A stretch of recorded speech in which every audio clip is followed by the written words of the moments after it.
Presiden Prabowo Subianto telah resmi memberikan penganugerahan gelar pahlawan nasional kepada sejumlah tokoh bertepatan dengan Hari Pahlawan Nasional di Istana Negara, Jakarta pada Senin 10 November 2025. Dari 10 nama, Presiden kedua Indonesia, Soeharto, menjadi salah satu tokoh yang menerima gelar pahlawan nasional. Presiden Prabowo menyerahkan langsung gelar pahlawan nasional itu kepada ahli waris. Pemberian gelar pahlawan nasional kepada Presiden kedua Indonesia, Soeharto, masih menjadi pro kontra. Siti Hediati Haryadi atau dikenal Titik Soeharto angkat bicara soal pro kontra terkait gelar pahlawan nasional untuk Presiden kedua RI Soeharto. Titik Soeharto mengatakan meski banyak pro kontra di masyarakat, namun tidak berpengaruh bagi keluarga Cendana.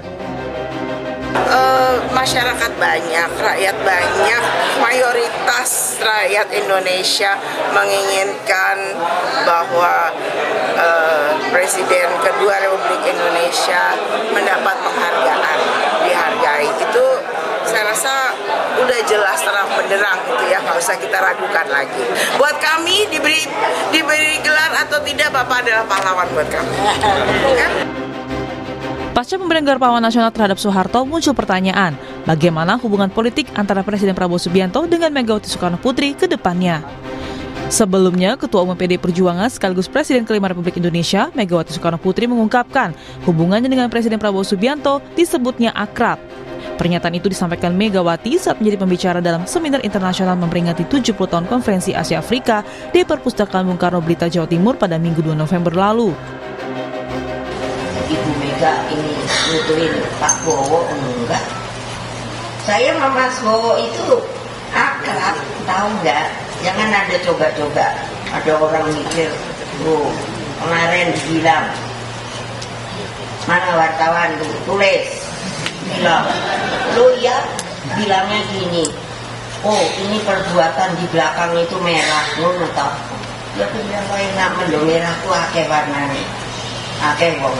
Tapi kalau bilang itu waktu rusuh itu loh, bilang kalau saya bilang kok yang ngomong beneran itu. Usai dilantik sebagai presiden pada 20 Oktober 2024, Prabowo Subianto sudah 2 kali bertemu dengan Megawati Soekarno Putri. Pertemuan pertama terjadi pada 7 April 2025. Prabowo dan Megawati bertemu di kediamannya di Jalan Teguh Umar, Jakarta Pusat. Dalam pertemuan 4 mata itu, Prabowo dan Megawati mengobrol selama 1,5 jam. Keduanya membahas masa depan Indonesia. Selanjutnya, Prabowo dan Megawati kembali bertemu saat peringatan Hari Lahir Pancasila pada 1 Juni lalu di Gedung Pancasila, Kementerian Luar Negeri. Ada jalan panjang antara pertemuan Prabowo Megawati. Bukan 1-2 kali usaha pertemuan Prabowo dan Megawati diinisiasi. Ketekunan para pembawa pesan menjalin lobi menjadi kunci terwujudnya perjumpaan mereka. Tim Liputan Kompas TV. Presiden Prabowo Subianto telah resmi memberikan penganugerahan gelar pahlawan nasional kepada Presiden kedua Indonesia, Soeharto. Selanjutnya, muncul pertanyaan di benak publik, bagaimana hubungan Presiden Prabowo Subianto dengan Megawati Soekarno Putri ke depannya pasca pemberian gelar pahlawan nasional kepada Soeharto. Akan kita bahas bersama sejumlah narasumber. Sudah ada juru bicara PDIP, Guntur Romli. Selamat pagi, Mas Guntur. Selamat pagi, Assalamualaikum. Waalaikumsalam, Mas. Terima kasih sudah bergabung di Dialog Sapa Indonesia Pagi. Dan juga Direktur Eksekutif Parameter Politik Indonesia, Adi Praitno. Mas Adi, selamat pagi. Selamat pagi, Mas. Bang Guntur. Terima kasih. Mas Adi dan juga Mas Guntur sudah bergabung secara daring di Dialog Sapa Indonesia Pagi pada hari ini. Saya duluan ke Mas Guntur. Mas Guntur, kita ingin tahu dong, Mas, ini komentar di Ibu Ketum apa, Mas, setelah penganugerahan gelar pahlawan bagi Pak Harto? Ya, saya langsung aja ke topik lah, Mas, yang menjadi pembahasan ya. Yang menjadi relasi antara Ibu Megawati dengan Presiden Prabowo. Ya. Sebenarnya relasi itu ya baik-baik saja ya, seperti yang disampaikan juga tadi, pernyataan dari Ibu Megawati ketika tanggal 2 November, bahwa beliau sangat akrab dengan Presiden Prabowo Subianto. Dan terkait perbedaan ya, partai kami yang menolak Soeharto sampai kapanpun sebagai pahlawan, ya, kami yakin itu tidak akan mengganggu hubungan antara Ibu Megawati dengan Presiden Prabowo Subianto, hubungan secara personal. Ya, namun karena PDI Perjuangan sejak Kongres ke-6 Agustus tahun 2025 yang sudah memutuskan berada di luar pemerintahan dan menjadi politik penyeimbang, maka pastinya PDI Perjuangan ya mungkin akan memiliki sikap yang berbeda dengan pemerintahan saat ini kalau seperti yang disampaikan oleh Ibu Ketum pada waktu itu, apabila katakanlah politiknya itu tidak memperhatikan aspirasi dari masyarakat, tidak pro rakyat gitu, akan memberikan masukan-masukan, dan ini terjadi ketika penganugerahan Soeharto sebagai pahlawan nasional yang secara tegas PDI Perjuangan itu menolak. Namun hubungan keakraban antara Ibu Megawati dengan Presiden Prabowo Subianto kami yakin tidak terganggu, dan ini kan biasa dalam demokrasi, memiliki pilihan yang berbeda. Berarti ketidakhadiran Mbak Puan kemarin dalam penganugerahan gelar bagi Pak Harto salah satu simbol tidak setuju dari PDIP, begitu ya? Kalau saya tidak tahu ya, kalau yang sikap dari yang jelas ketika kita bicara soal sikap dari partai itu sudah jelas bahwa partai itu menolak Soeharto sebagai pahlawan. Karena dan untuk menolak itu pun juga tidak perlu istilahnya ada instruksi, nggak ada. Kader PDI Perjuangan itu DNA-nya ya pasti penolakan terhadap Soeharto, karena PDI Perjuangan itu lahir dari rahim penindasannya Orde Baru. Nah, di situ yang kami melihat bahwa segala bentuk penolakan itu menjadi semacam jati diri lah dari PDI Perjuangan yang pro demokrasi, yang anti penindasan ya, dan itu yang dilakukan oleh Orde Baru. Kalau Mbak Puan, saya kan melihat beliau kan ada acara juga ke Melayat, ke Semarang, kemudian juga kunjungan ke luar negeri gitu.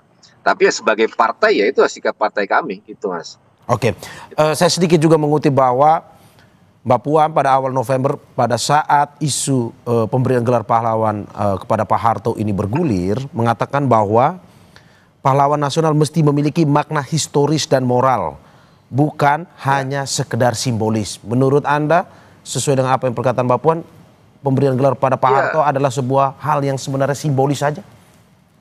Iya, bahkan bukan hanya sekedar simbolis, tapi itu pelanggaran terhadap apa yang sudah diputuskan oleh negara sendiri. 2023, zamannya Jokowi sudah memutuskan ada 12 pelanggaran HAM berat masa lalu, dan 8 di antaranya itu terjadi di zaman Soeharto, termasuk pembantaian 65 sampai 66. Dan jangan lupa Komnas HAM tahun 2012 sudah menyatakan bahwa yang bertanggung jawab atas pembantaian 500.000 sampai 3 juta orang adalah Komkaptib yang waktu itu di bawah Presiden Soeharto. Ini bicara soal pelanggaran HAM.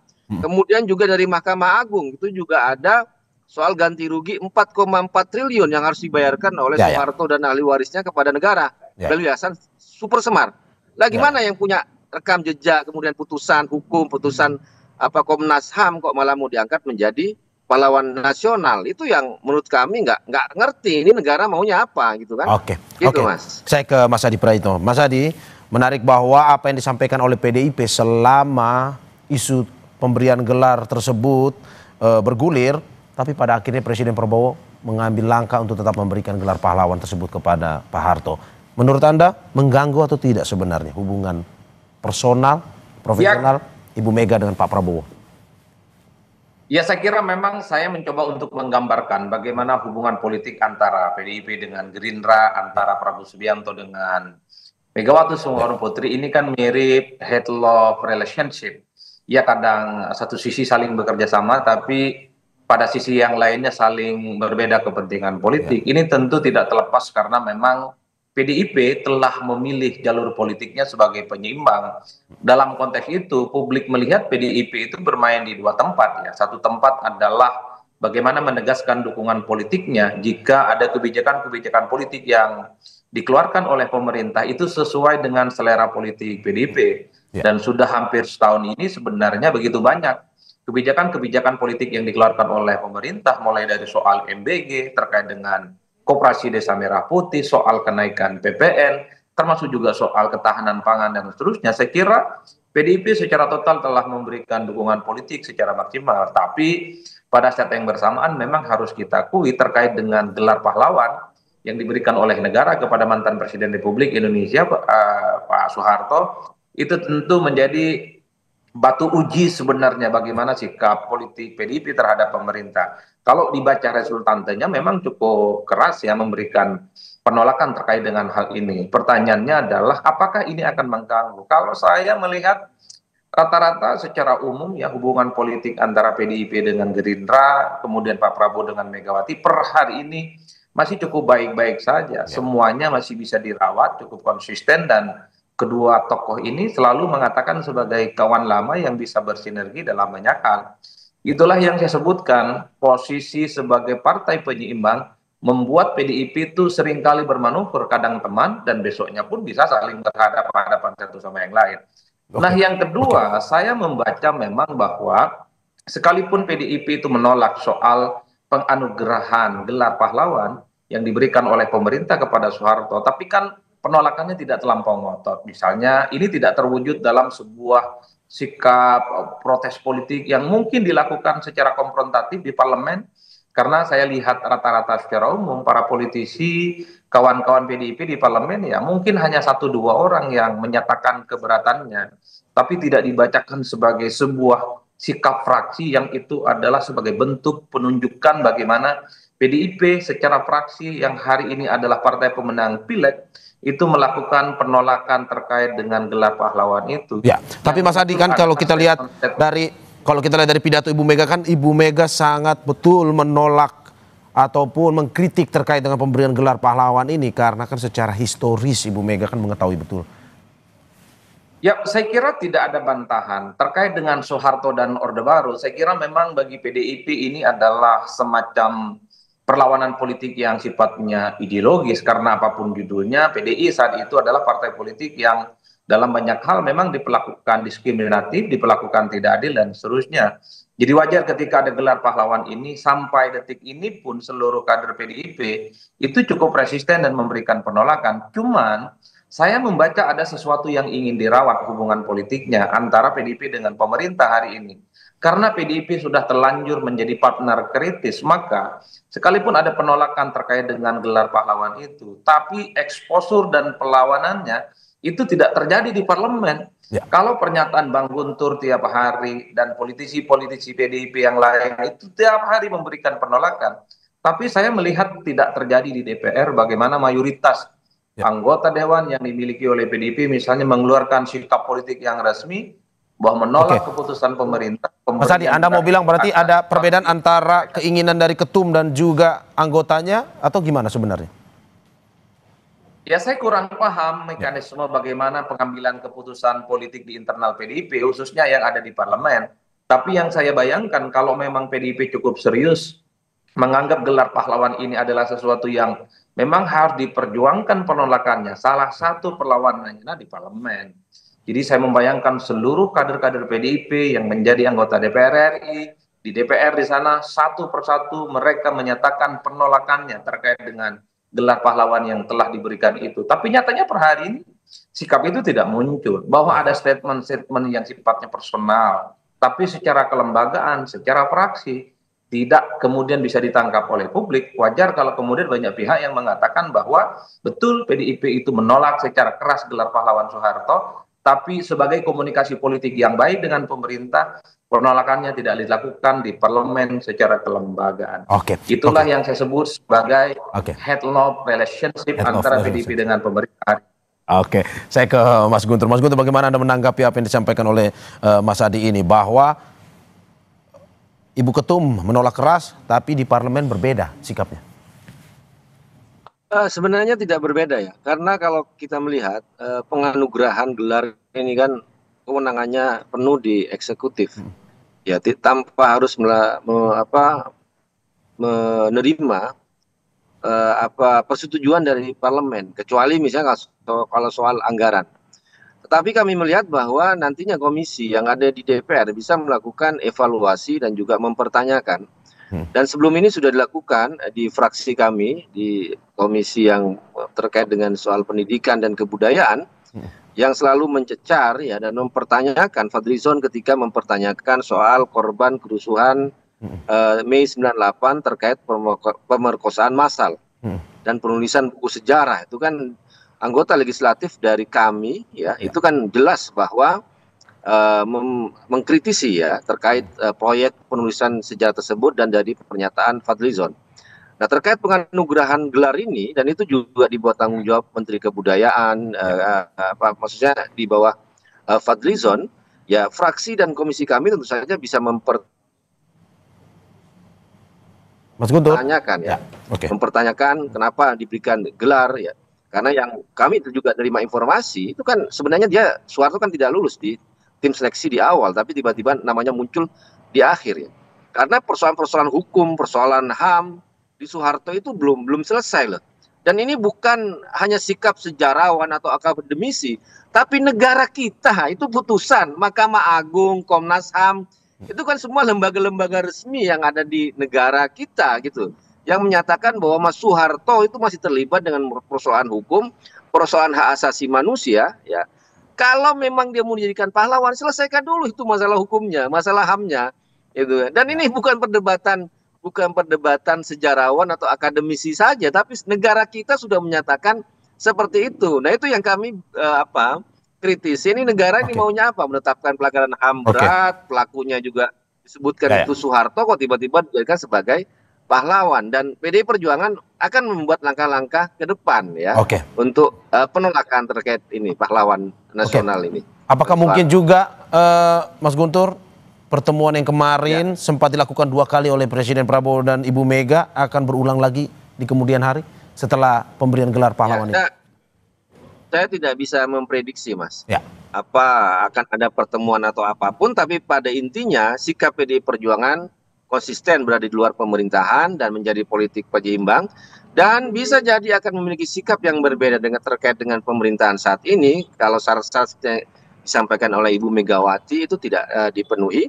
Tapi bagi kami yakin bahwa itu tidak akan mengganggu hubungan personal antara Ibu Megawati dengan Presiden Prabowo Subianto. Itu, Mas. Oke, saya ke Mas Adi. Mas Adi Praitno, bagaimana Anda melihat bahwa apakah ke depan PDIP akan semakin keras misalkan mengkritik kebijakan-kebijakan pemerintah mungkin dengan atau usai pemberian gelar pahlawan kepada Pak Harto ini?